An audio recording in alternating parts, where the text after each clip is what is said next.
Let's talk to David in Oregon. David, you're on the air with Lindsey Williams. Go ahead. Oh, thank you. I appreciate it, Alex. And by the way, my wife and I appreciate you very, very much.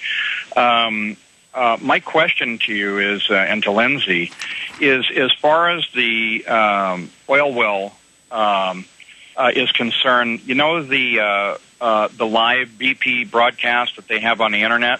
Yes. Is that in fact of the oil well head?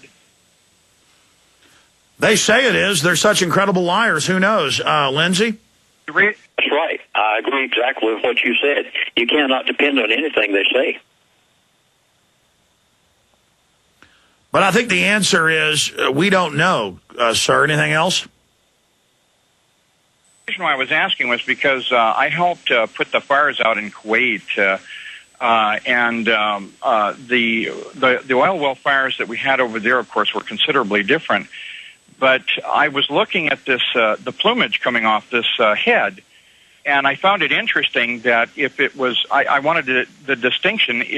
When they broke the well, when the well was first came in, did it was that when it got the 70,000 pounds pressure or up to that, or are they saying that it's 70,000 pounds of pressure now? And the reason why I'm asking is because if you look at the pictures on the video, you can see that there is there's all kinds of material floating around in the water.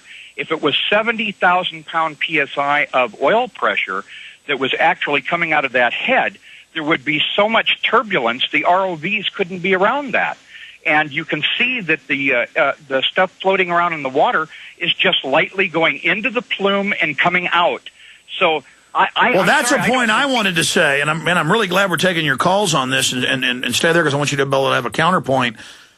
I'm no expert, but I know it's under 5,000 feet of water, so it's under incredible pressure, and that might cause something coming out at a higher pressure to at least look like it was moving slower. But I don't understand all the hydrology, so I'm just speculating here. But this is a question I'm going to expand on tomorrow, and we'll open the phones up because it doesn't look like it's coming out with that much pressure. It's just kind of, coming out like it's, 500 pounds of pressure. I mean, we've all seen water coming out of a water drain, and if you put black dye in it, it would look about like this. It doesn't look like it's these, tens of thousands of barrels a day. So that's a really good point.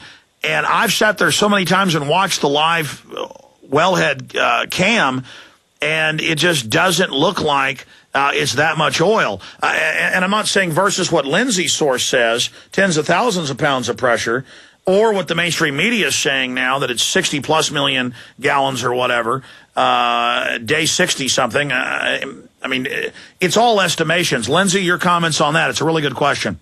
Yeah, I did have an oil man that responded to this. I have not mentioned it before because I just, I think so. This oilman said to me, he said, I've watched those pictures. Now, he's not with BP, another oil company. He said, I have watched those pictures, and he said, they don't make any sense. He said, I can't believe that this was really the pictures of what's happening down there at that wellhead. That was his response. And notice how the media is providing this video for us. Anything else, caller? Yeah, I'd like to say one more thing. The noticing, the video, by the way, which just went off the air, but noticing in the video that the ROVs are moving around freely with free motion, floating at will and so forth, positioning themselves at different points around the well. There's no turbulence to speak of that you can see in the area. The stuff is coming out as we just spoke about. But what's even more interesting is that understanding that this well is at 4,900 feet thereabouts, almost a mile down. Considering the differential, 70,000 pounds PSI would give you about 25 to 35,000 pounds PSI worth of differential. And even at that depth, you'd have turbulence beyond your imagination. And I don't see anything like this. So what I'm seeing here is a lie, and I am an engineer. This stuff here is stuff I've been doing for many, many years. I gave Boos and Coots and Red Adair the technology to put out the fires that you saw in Kuwait using the hydrotube with the nitrogen shower nozzle and the jet engines with the half tracks back in 1990. This stuff that I'm seeing, Alex, is a lie, and I think that the American people are being spoofed on this. That's all I have to say. Well, David, don't hang up. I believe you sound very credible. I'd like to have you on as a guest. If you want to not use your name, just send us some basic credentials, and then we can make up whatever name you like, as long as I know that you are an engineer who's worked with petroleum, because these are the type of guests that I do want to get on the show. And since you are an engineer, perhaps you or others could do the calculation of, okay, they say X amount is coming out a day. The wellhead is this diameter. And so we should be able to calculate the rough PSI for what they claim is coming out, and then visually calibrate that to the lack of turbulence that we see in these live webcam videos. And that is a major story and needs to be looked at. So can I put you on hold and get your number and decide if you want to come on the show? More than happy to, Alex.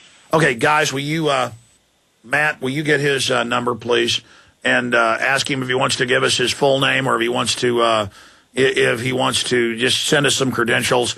But let's not forget about this, because I want to get him on.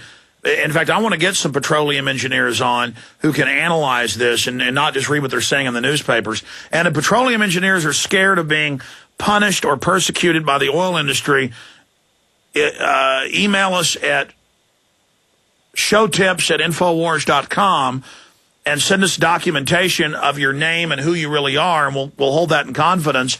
And you can come on and we can call you Mr. X, Mr. Y, Mr. C, Mr. A, whatever you like, or make up a fake name for you, as long as I know you're a real source, because we're going to continue to cover this, and we're going to cover it more and more. I've just seen a lot of oil spills. I know they're not normally that big of a deal.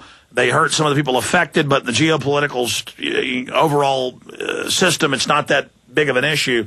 But the fact that this just continues and continues, and now they want their carbon tax, and now these companies dump their stock, and all this happened. We've been covering it since it happened, but I'm going to be covering it a lot more here while we cover other important news. But that was an amazing phone call from David in Oregon, wasn't it, Pastor? Very much so. In fact, I would love to hear his synopsis of all of this. Definitely, that would make for a fascinating program, Alex. Well, we need to just do the calculation, because it changes every day. It seems to be doubling every week. Lindsey, do you have the numbers on what they claim, what they guesstimate is coming out of that well a day right now? Well, let's see. Yes, I do. Matt Simmons says 25,000 barrels a day. Now, my sources did not say that. My sources said there was somewhere in the neighborhood of, let me go back through my notes here real quick. They didn't give anything near that. I'll find them here in a moment. They told me, though, at the time, they said, we're being very conservative. They said, we can't afford to guesstimate more than what's there. But I know, but let's make the calculation. If they say it's here real fast to try to find it. Well, I mean, if they're saying 20,000 pounds of pressure, 20,000 gallons. Wait a minute.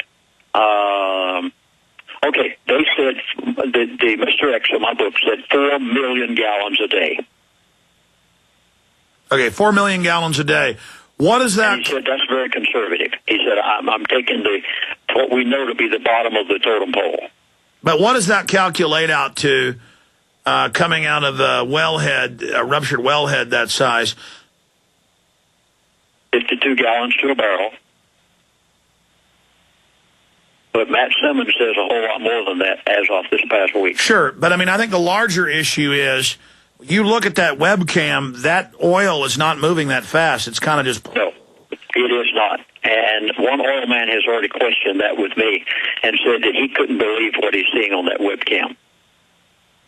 Who knows? It's probably a Pentagon production. I mean, the CIA admitted 2 weeks ago they create fake bin Laden videos, and then they bragged and said, we put fake videos on the news to manipulate you. I mean, who knows? It could be an Easter bunny. I mean, that's the problem with these liars. 3 more callers. We're going to let Lindsey go. We appreciate all his time. David in New Jersey, you're on the air. Hey, Alex. Hey, Lindsey. How you doing? Good. Go ahead.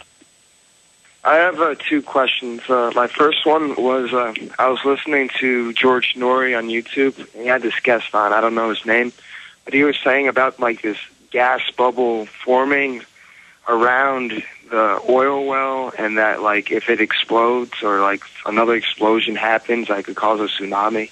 I just wanted to know if you knew anything about that. Well, I mean, they did have declassified documents where the Australian, British, and U.S. governments in the 50s looked at tsunami bombs, where they could detonate bombs, A-bombs or hydrogen weapons, and cause a tsunami and then cover up that it was a nuke, but that was never used, they claim.